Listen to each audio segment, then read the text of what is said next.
الحمد لأهله والصلاة على أهلها أما بعد. قال النبي صلى الله عليه وسلم لا يشكر الله من لا يشكر الناس. رواه ابو داود.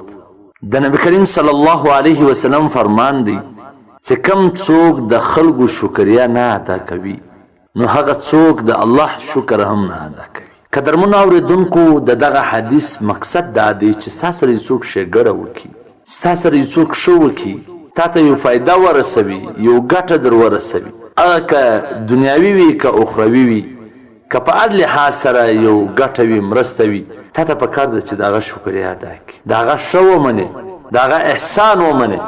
نو که چیرې ته د هغه ښه او احسان نه منې نو د الله شکر هم نسې ادا کولی. نو پکار دا ده چې د هر یو د ښېګړې قدر، اکرام، احترام او عزت وکړې.